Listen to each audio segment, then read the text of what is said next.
آیت نمبر 8 اعوذ باللہ من الشیطان الرجیم بسم اللہ الرحمن الرحیم وَوَصَّيْنَا الْإِنسَانَ بِوَالِدَيْهِ حُسْنًا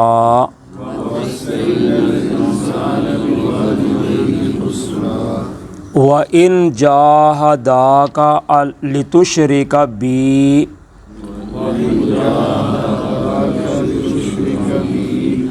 مَا لَيْسَ لَكَ بِهِ عِلْمٌ فَلَا تُطِعْهُمَا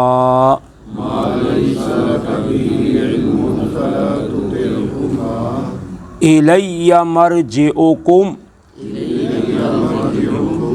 فَأُنَبِّئُكُم بِمَا كُنتُمْ تَعْمَلُونَ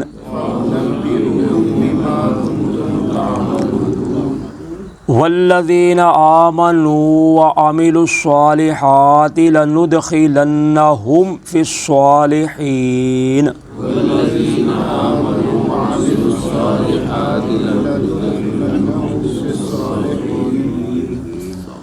وَمِنَ النَّاسِ مَن يَقُولُ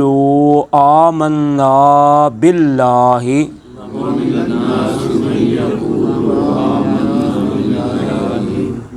فَإِذَا أُوذِيَ فِي اللَّهِ جَعَلَ فِتْنَةَ النَّاسِ كَعَذَابِ اللَّهِ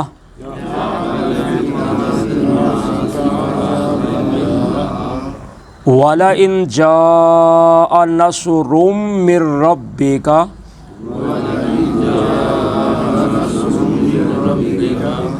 لَيَقُولُنَّ إِنَّا كُنَّا مَعَكُمْ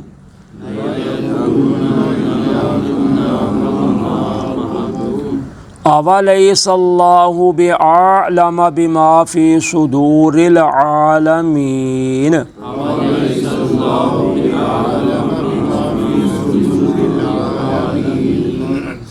وَلَيَعْلَمَنَّ اللَّهُ الَّذِينَ آمَنُوا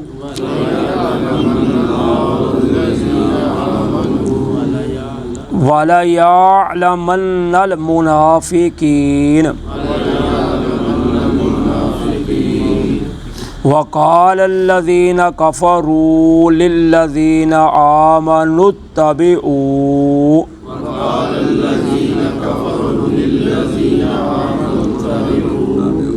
سَبِيلَنَا وَلْنَحْمِلْ خَطَايَاكُمْ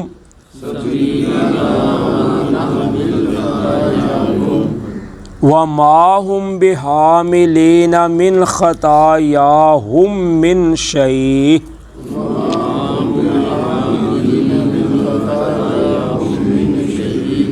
إِنَّهُمْ لَكَاذِبُونَ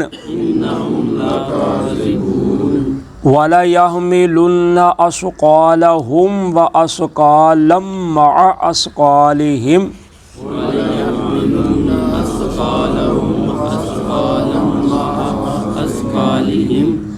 وَلَيُسْأَلُنَّ يَوْمَ الْقِيَامَةِ عَمَّا كَانُوا يَفْتَرُونَ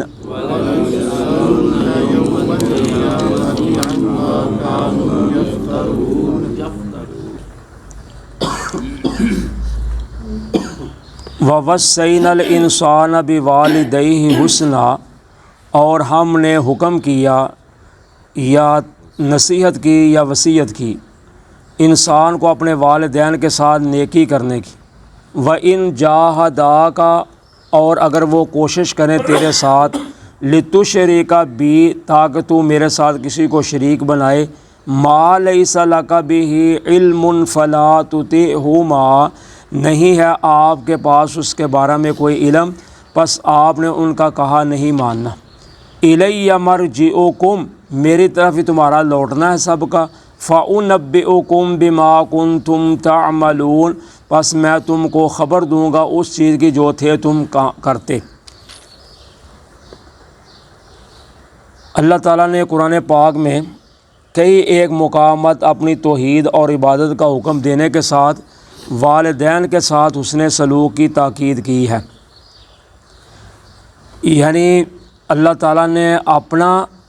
حق اور اب اس کے بعد والدین کا حق بیان کیا ہے۔ پیچھے ہم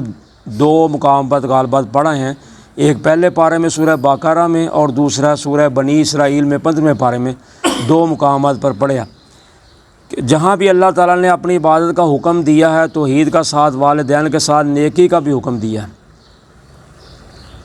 تو والدین کے ساتھ نیکی کرنا یہ بہت بڑا اجر والا اور ثواب والا کام ہے۔ نبی اکرم صلی اللہ علیہ وسلم فرماتے ہیں رضا ربی فی رضا الوالد و سخط ربی فی سخط الوالد۔ اللہ کی رضا جو ہے وہ ماں باپ کی رضا میں ہے، اور اللہ کی جو ناراضگی ہے وہ ماں باپ کی ناراضگی میں ہے۔ یعنی جس کا ماں باپ راضی ہے اس پر رب بھی راضی ہے، جس کا ماں باپ ناراض ہے اس پر رب بھی ناراض ہے۔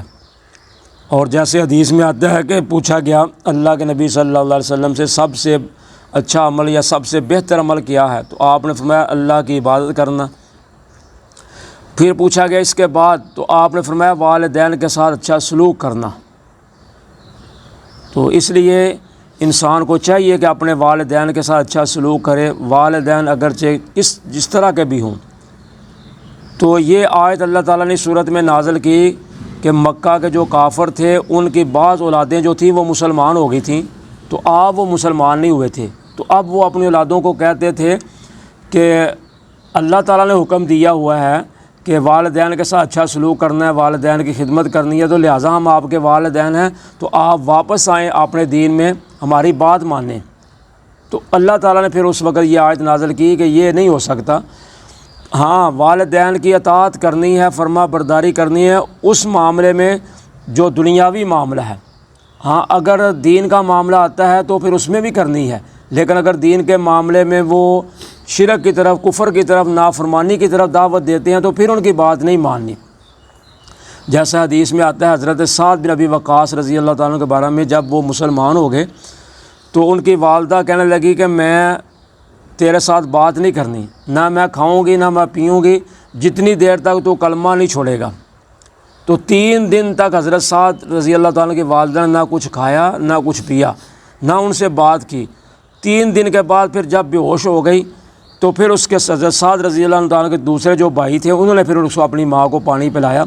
تو حضرت سعد رضی اللہ تعالیٰ نے کہا ماں تو ایک ماں ہے نا، اگر تجھ جیسی 100 مائیں بھی آ جائیں نا، یا تیری 100 جانیں بھی بن جائیں مل کے تو ایک بنے، تو میں پھر بھی کلمہ نہیں چھوڑوں گا۔ تو ایک ماں ہے نا، اگر 100 ماں بھی آ جائے تو میں پھر بھی کلمہ نہیں چھوڑنا۔ تو اس لیے اللہ تعالیٰ نے فرمایا کہ والدین کی اطاعت جو ہے اس دائرے میں رہ کرنی ہے جس میں اللہ اور اس کے رسول کی اطاعت ہو۔ اگر وہ شرک کی طرف، غلط بات کی طرف دعوت دیتے ہیں پھر ان کی بات نہیں ماننی، کیونکہ حدیث میں آتا ہے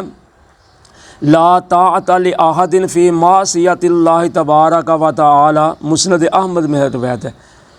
کہ کسی کی اطاعت نہیں کرنی اللہ کی نافرمانی میں جو اللہ تعالیٰ بابرکت ہے اور بلند ہے۔ اور ایک حدیث میں آتا ہے لا طاعت لمخلوق فی معصیۃ الخالق، جس چیز میں اللہ کی نافرمانی ہوتی ہو خالق کی، اس میں پھر مخلوق کی اطاعت نہیں کرنی۔ تو اس لیے والدین کے ساتھ سلوک اچھا کرنا ہے، والدین جیسے بھی ہوں، وہ کافر بھی ہوں تو پھر بھی ان کے ساتھ اچھا سلوک کرنا ہے، مشرک بھی ہوں پھر بھی ان کے ساتھ اچھا سلوک کرنا ہے، کیونکہ وہ بحیثیت والدین ہیں، نیکی کرنی ہے ان کے ساتھ، ان کی خدمت ضرور کرنی ہے، اچھا سلوک ان کے ساتھ ضرور کرنا ہے، کیونکہ والدین جو ہوتے ہیں وہ بہت بڑے انسان کے مجازی ہوتے ہیں جو انسان کی پرورش کرتے ہیں۔ تو اس لیے انسان کو جہاں اللہ کی توحید کو ماننا ہے وہاں والدین کے ساتھ اچھا سلوک بھی کرنا ہے۔ تو یہ بہت بڑا مضمون طویل ہے، بہت بارے اس میں احادیث مبارکہ بھی ہیں۔ تو اللہ تعالی ہم سب کو سمجھنے کی توفیق عطا فرمائے اور والدین کی خدمت کی توفیق عطا فرمائے۔ تو اللہ تعالیٰ فرماتے ہیں تمہارا میری طرف ہی لوٹنا ہوگا اور میں پھر تم کو خبر دوں گا اس چیز کی جو تم کرتے تھے۔ تو اس لیے پریشان نہیں ہونا، جو تم کرو گے وہی تم نے بھرنا ہے، تو کل میری طرف ہی آنا ہے، ادھر پھر تم کو سب کچھ تمہارا کیا ہوا تمہارے سامنے آئے گا، پھر اس کا بدلہ ملے گا۔ والذین آمنوا وعملوا الصالحات، اور وہ لوگ جو ایمان لائے اور نیک اعمال کیے، لندخلنہم فی الصالحین، البتہ ہم ان کو ضرور داخل کریں گے نیکوں میں۔ تو اب اللہ تعالیٰ فرماتے ہیں جو ایمان لا کر نیک عمل کرے گا اس کا ساتھ نیکوں کے ساتھ ہوگا۔ یہ نہیں کہ اولاد اگر نیک ہے تو ماں باپ نافرمان ہے، شرک کی دعوت دیتا ہے، تو اب اولاد نے نہیں بات مانی تو ان کا ساتھ قیامت کے ماں باپ کے ساتھ نہیں ہوگا۔ جیسے جس کے ساتھ جو ہوگا کام اسی کے ساتھ ہوگا۔ ہاں اگر اولاد بھی نیک ہے، ماں باپ بھی نیک ہیں، تو پھر دونوں اکٹھے ہو جائیں گے قیامت کے دن۔ اگر علیحدہ علیحدہ ہیں تو پھر علیحدہ علیحدہ ہی رہیں گے۔ نیکوں کو نیکوں کا ساتھ ملے گا، بروں کا برے کا ساتھ ملے گا۔ وَمِنَ النَّاسِ مَن يَقُولُ آمَنَّا بِاللَّهِ، اور لوگوں میں سے وہ ہے جو کہتا ہے ہم اللہ پر ایمان لائے۔ فَإِذَا أُوذِيَ فِي اللَّهِ، پس جب وہ تکلیف دیا جاتا ہے اللہ کے راستہ میں، جَعَلَ فِتْنَةَ النَّاسِ كَعَذَابِ اللَّهِ، تو وہ کر دیتا ہے یا بنا دیتا ہے لوگوں کی آزمائش کو اللہ کے عذاب کی طرح۔ وَلَئِن جَاءَ نَصْرٌ مِّن رَّبِّكَ، اور اگر آئے مدد آپ کے رب کی طرف سے، لَيَقُولُنَّ، تو البتہ وہ کہتا ہے، اِنَّا كُنَّا مَعَكُمْ، بے شک ہم تمہارے ساتھ تھے۔ أَوَلَيْسَ اللَّهُ بِأَعْلَمَ بِمَا فِي صُدُورِ الْعَالَمِينَ، کیا اللہ تعالیٰ نہیں جانتے جو کچھ جہانوں والوں کے سینوں میں ہے؟ تو اب اللہ تعالیٰ نے اس میں کمزور ایمان والے جو تھے یا منافق جو تھے دونوں کا تذکرہ کیا، کہ یعنی وہ زبان سے تو کہتے تھے ہم ایمان لائے، تو جب اللہ کی طرف سے کوئی آزمائش آتی تھی، تکلیف آتی تھی، یعنی جہاد ہوتا تھا، تو پھر ان کو جب کوئی تکلیف پہنچتی تھی نا، تو وہ اللہ کی تکلیف، لوگوں کی تکلیف کو اللہ کی تکلیف کی طرح بنا دیتے تھے۔ یعنی کہتے تھے یہ اللہ کی طرف سے آیا عذاب، ایسے ہے جیسے اللہ نے بھیجا ہے۔ تو فرمایا اگر اللہ کی طرف سے مدد آ جاتی تو پھر کہتے ہم تمہارے ساتھ ہیں۔ یعنی اگر مسلمانوں کو فتح ہوتی تو کہتے جی ہم تو تمہارے ساتھ تھے، ہم مسلمان ہیں۔ تو اگر مسلمانوں کو شکست ہو جاتی، کوئی تکلیف آ جاتی، تو پھر منافقوں کے ساتھ مل جاتے، کہتے ہم تمہارے ساتھ ہیں، دیکھو ہم نے مسلمانوں سے تم کو بچایا نہیں، اس لیے ہم تمہارے ساتھ ہیں۔ تو اللہ تعالیٰ فرماتے ہیں کہ کیا اللہ تعالیٰ جانتے نہیں جو جہانوں والوں کے سینوں میں ہے؟ اللہ کو تو علم ہے نا، تم کیسی منافقت کرتے ہو، دوغلی پالیسی اختیار کر رہے ہو، کبھی ادھر کبھی ادھر، جیسے آج کل ہماری سیاسی پارٹیوں کا ہو رہا ہے کہ کبھی ادھر چلے جاتے ہیں کبھی ادھر چلے جاتے ہیں۔ تو یہ ہوتی ہے منافقت، دوغلی پالیسی، کہ اس کو بھی راضی رکھنا ہے، اس کو بھی راضی رکھنا ہے، مطلب بس اپنا اصل میں نکالنا ہوتا ہے۔ تو یہ شریعت میں غلط ہے۔ نبی پاک صلی اللہ علیہ وسلم فرماتے ہیں جس بندے کی دوغلی پالیسی ہوگی، کل قیامت والے دن اللہ تعالیٰ اس کو جہنم کی آگ کی دو بنی ہوئی زبانیں دے گا، یعنی اس کی آگ کی بنی ہوئی دو زبانیں ہوں گی، جو ادھر بھی جاتا ہے ادھر بھی جاتا ہے، ان کو بھی راضی رکھتا ہے ان کو بھی راضی رکھتا ہے۔ بس کیا کریں جی، پھر آخر وقت تو گزارنا ہی ہے نا۔ نہیں، یہ غلط بات ہے۔ ایک طرف لگ جانا چاہیے، جہاں حق سچ ہے اس کا ساتھ دینا چاہیے، اس کے ساتھ رہنا چاہیے، جو بھی وہ تکلیفیں تو پھر آتی جاتی رہتی ہیں۔ وَلَيَعْلَمَنَّ اللَّهُ الَّذِينَ آمَنُوا، اور البتہ تاکہ اللہ تعالیٰ جان لے ان لوگوں کو جو ایمان والے ہیں، وَلَيَعْلَمَنَّ الْمُنَافِقِينَ، اور البتہ تاکہ اللہ تعالیٰ جان لے منافقوں کو۔ تو اللہ تعالیٰ فرماتے ہیں میں یہ حق اور باطل کو واضح کر کے رہنا ہے تاکہ پتہ چل جائے کہ مومن کون ہے، منافق کون ہے، تو پتہ آزمائش میں ہی پتہ چلتا ہے نا۔ تو اس لیے بعض ہوا تھا ایسا، جیسے ہم شروع میں بھی پڑھا ہے پہلے پارے میں بھی، کہ جب ایمان والوں کے ساتھ کہتے ہیں جاتے ہیں تو کہتے ہیں آمنا، وَإِذَا خَلَوْا إِلَىٰ شَيَاطِینِهِمْ، جب اپنے سرداروں کی طرف جاتے ہیں تو کہتے ہیں اِنَّا مَعَكُمْ، ہم تمہارے ساتھ ہیں، اِنَّمَا نَحْنُ مُسْتَهْزِئُونَ، ہم تو صرف مومنوں کو، ایمان والوں کو مذاق کرتے ہیں، یعنی ہم ان کو دھوکہ دیتے ہیں، فراڈ کرتے ہیں، بس اصل ہم تمہارے ساتھ ہی ہیں۔ تو اللہ تعالیٰ فرماتے ہیں اللہ تعالیٰ چاہتے ہیں کہ ایمان والے واضح ہو جائیں، منافق واضح ہو جائیں۔ وَقَالَ الَّذِينَ كَفَرُوا لِلَّذِينَ آمَنُوا اتَّبِعُوا سَبِيلَنَا، اور کہا ان لوگوں نے جنہوں نے کفر کیا ان لوگوں کے لیے جو ایمان لائے کہ تم پیروی کرو ہمارے راستے کی، ہمارے پیچھے آؤ، وَلْنَحْمِلْ خَطَايَاكُمْ، ہم تمہارا بوجھ اٹھا لیں گے، وَمَا هُمْ بِحَامِلِينَ مِنْ خَطَايَاهُمْ مِنْ شَيْءٍ، اور نہیں ہے وہ اٹھانے والے ان کی غلطیوں میں سے کوئی کچھ بھی، إِنَّهُمْ لَكَاذِبُونَ، بے شک البتہ وہ جھوٹے ہیں۔ تو اب جب مسلمان ہو گئے کچھ لوگ، تو جو کافر تھے نا ان کے دوست یا رشتہ دار یا جو بھی تھے، ان کو کہنے لگے کہ تم یہ عارضی دین جو نیا دین آیا ہے تم اس کے پیچھے لگ گئے ہو، اپنے باؤ اجداد کا دین چھوڑ دیا ہے، شروع سے ہم اسی پہ چلتے آ رہے ہیں، تم نے یہ کیا دین اپنا لیا ہے، ادھر واپس آ جاؤ، اس دین کو چھوڑ دو، تو اگر کوئی گناہ ہوگا نا چھوڑنے پا تو ہم تمہارا بوجھ اٹھا لیں گے، تمہیں پریشان ہونے کی ضرورت نہیں ہے، ہمیں معاذ اللہ کے آگے کر دینا کہ انہوں نے کہا تھا ہم آپ کا بوجھ اٹھانے کے لیے تیار ہیں، آپ واپس آؤ اپنے دین میں۔ تو اللہ تعالیٰ فرماتے ہیں کہ وہ تو ان کا بوجھ کچھ بھی اٹھانے والے نہیں ہیں، وہ جھوٹے ہیں، کیونکہ اللہ تعالیٰ نے فرمایا وَلَا تَزِرُ وَازِرَةٌ وِزْرَ أُخْرَىٰ، کہ کوئی جان کل قیامت کے دن کسی کا بوجھ نہیں اٹھائے گی، ہر ایک اپنا ہی، بلکہ فرمایا وَلَا يُسْأَلُ حَمِيمٌ حَمِيمًا، وہاں کوئی کسی کی گہری دوستی جو تعلق تھے دنیا میں وہ کام ہی نہیں آئیں گے۔